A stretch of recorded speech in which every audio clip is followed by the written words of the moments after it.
everyone, welcome back to Aisha's YouTube channel, and today I'm here to talk about my journey from Qatar to Sweden.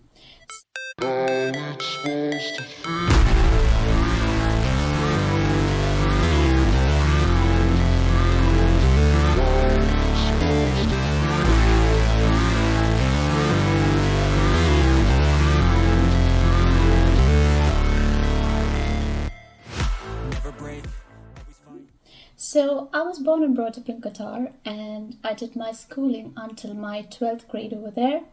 And then I went on to pursue my bachelor's degree education in India, and then I again went back to Qatar to work, and then I came to Sweden. So I'm coming to Sweden in around the year, I think, 2015. So I know it's a huge step for some of us who are thinking about wanting to pursue our master's degree or bachelor's degree far away from our home country, or to go further away from our parents. I know it is a huge decision to make for few of us at least. I always had my mom, dad, my sister, my brother-in-law, all of them to help me with everything. So, but I always knew that I wanted to do my master's education, but I wasn't sure if I was ready to move out from this comfort zone, this kind of great setup that I have around me, where I have this support system around me. So the initial stages were like, I'm just going to say this in case someone needs any such help. I mean, it might be different right now because this was few years ago, but this was the procedure. So you get a rough idea of how it happened for me. If there is someone out there who's wondering, just like I did back then, how or what the process is like. So I had this agency sent me a form where I had to fill in basic details about myself, my education, my scores for 11th standard, 12th standard, and what am I working as right now, if I'm working, what my bachelor studies was like, and where did I do it, so all such details. And after that step was quite easy, and they wanted a small fee to be paid, which was like a registration fee. So they had this kind of package or option where you could choose for there were two or three packages, I don't remember right now. So I remember my friend telling me he went for the second one where they give around 6 to 7 universities list. And if you go for the third one, it's more university lists. You can choose from a broader list.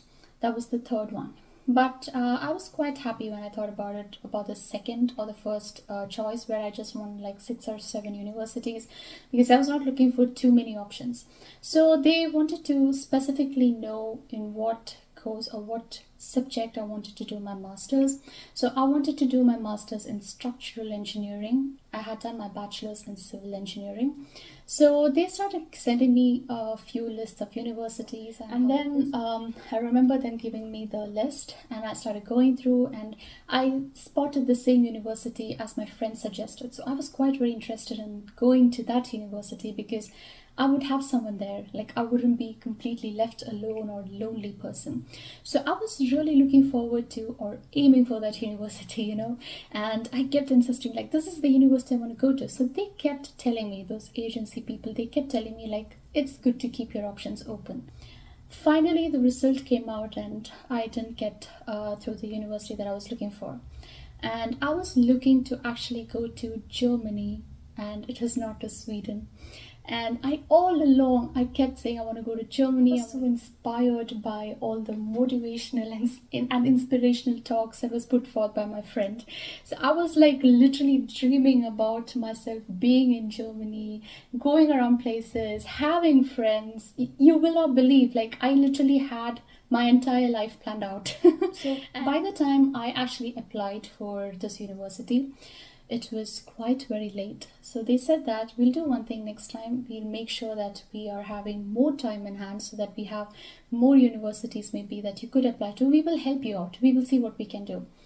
So they really helped me, and they gave me a lot of options. But I kept insisting no, please give me more from Germany. And they kept telling me we could do that, but please look into this university in Sweden because that seems to be very close to what you're looking for.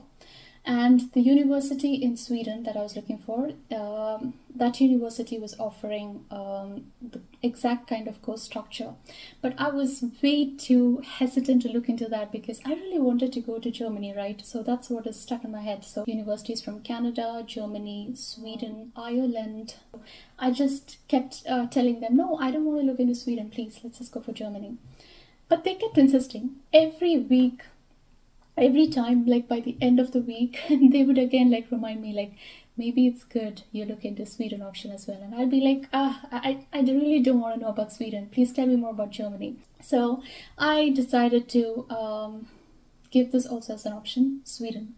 The university that I had to apply to was called Linnaeus University. That was the university offering this master's in structural engineering.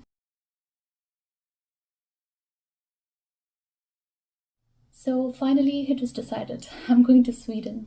And the best part about this country was that I had no one over here, or I have no one over here. It's like I have no friends. I never had any friends. I never had any relatives here. And all I knew that was it was a very dark, cold country that I've heard of. And then it was me, my mom, and my dad. We came here to Sweden because I didn't get a student accommodation back then. So I was really lost on how or where I'm going to stay, and I was unable to find any space for myself. But again, like a God sent angel, I had a person to help me out, and he stood by just like a family member. He knew about a place that was there, and I finally shifted to that place, which is right inside the campus. So I didn't have to like travel much in order to get to my university or get back home after my classes. So again, that was like a blessing for me, which I never expected. It came in the most unexpected ways, but that was one of the happiest moments for me and my mom and my dad. And I came to Sweden with around 9 to 10 bags, okay? And when I say bags, they were like huge bags. So that was my story on how I reached Sweden. And ever since I have been here, and then I found a job. I know there are so many people out there who want to explore the options and opportunities that they have. And I would definitely say that you must grab that opportunity if you have one. Because I was always a person who never thought I would do anything, I would learn any basic survival skills. That includes cooking, taking care of myself, driving, nothing. I mean, I was a person who was super dependent on my parents and my family, as I mentioned before. So, when this decision came to move away from my family, I knew I was really pushing my boundaries, and that's going to be very tough for a person like me. But I had this plan where I wanted to move out because I wanted to explore these options and come out of my comfort zone. But it was never easy to come over here, settle down, learn stuff from scratch. I learned to cook, I learned to drive, I learned everything on my own. I even found my own job. I had no one to recommend for me or to even give me a small hint on like maybe you could try in this particular company. Yeah, there were like one or two who told me like, yeah, maybe there is an opening here, maybe there's an opening there, but I never got any calls from there. I never ever got through any of those interviews. But the job that I have currently is the job that I found on my own.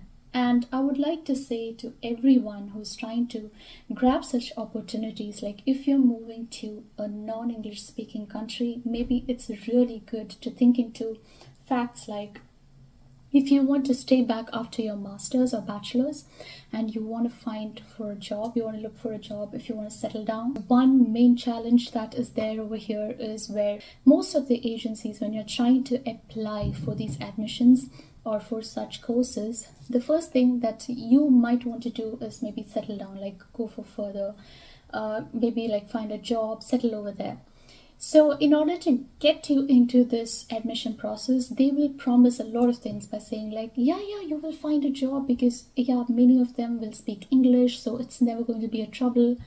But trust me, most of the time, that's not how it is. Sometimes you really need to know the language in order to be able to get the job, especially for core, like, people like us who are like the core engineers who really need to know the language in order to be able to communicate with people on site or people around us. Only then we can work ahead. So That's one thing that you really need to take into consideration. But if it's an English speaking country, then I think that challenge is like off the list. Maybe that would be one point that would be good to think about. But otherwise, I would definitely say to everyone who's scared to step out and try a new thing in life, push your boundaries, be able to step out of your comfort zone, please do not be scared, because I think it's very important that we learn to rely on ourselves, that we learn to be confident about ourselves by knowing that I can survive the situation because I've done this before. And living alone has made a lot of positive changes in me, where I have learned to appreciate things so much more than before. I have learned to love people more intensely and deeply. I have learned to really find happiness in the smallest things. And I have grown as an individual. Maybe people around me don't see the growth, but I know for sure. Like when I think about how I dealt with certain situations, I know, like when I think about it, like, oh my god, if this was like last year, I wouldn't have been like even able to do 1% of what I did today. Growth can happen anywhere, of course. You don't have to like stay alone or with someone, or it could be in any form. You can always find ways to grow, that's there. But to grow financially independent, to grow as an individual, to know yourself more, to be more self reliant, I think we all need to find time away from our family, to stay in a new city, to stay in a new place, to be able to adapt to those surroundings, and to be able to learn from those. And the way that influences you positively, that's something that's amazing. Even without your knowledge, you turn out to be a wonderful person. And I think that's an amazing journey, and I have loved it so far. I'm not saying I'm an angel or something, of course. I do have my faults and defects and all of those, but I know that when I compare myself with who I used to be or how I used to be, I think I have really grown as an individual. I have really grown as a better human being. I have really learned value of time, value of money, value of relationships, and I think that's very important. So to all parents who think who are in this dilemma of not knowing if we should send our children abroad or if we should have them close by, I would really request you to allow kids to explore the option, to be able to allow them to grow, just allow them to grow, allow them to explore, because that would be the best kind of education or experience you can give them as parents. And I'm so thankful to my parents for giving me this opportunity to explore this period of my life, being able to do what I want and help me to choose what I want. So all the credit goes to my mom and dad, who helped me and who supported me throughout, and who never judged me and said like I should leave everything behind and just join them or settle for something else. Rather, they always respected my decisions and they have stood beside me. So I think being financially independent, being self-reliant, that has really increased and boosted my confidence. And I really feel like I can be in any situation now and face that without any fear and confidently. I might be scared, I might fear in the beginning, I might have anxiety at first, but I think I have grown up to such a stage where I can find the courage to face it. Like maybe for the first few seconds I'm scared, but then I know I'm going to face it with all confidence and all strength that I have. So with that, I come to the end of this video today. This was just a video to share my experience and my journey until now. So kindly do watch my upcoming videos and the videos that I've posted in the past, and I really hope you enjoyed this one as much as you have enjoyed the previous videos that I've posted. So until we meet again, have a blessed week and weekend ahead.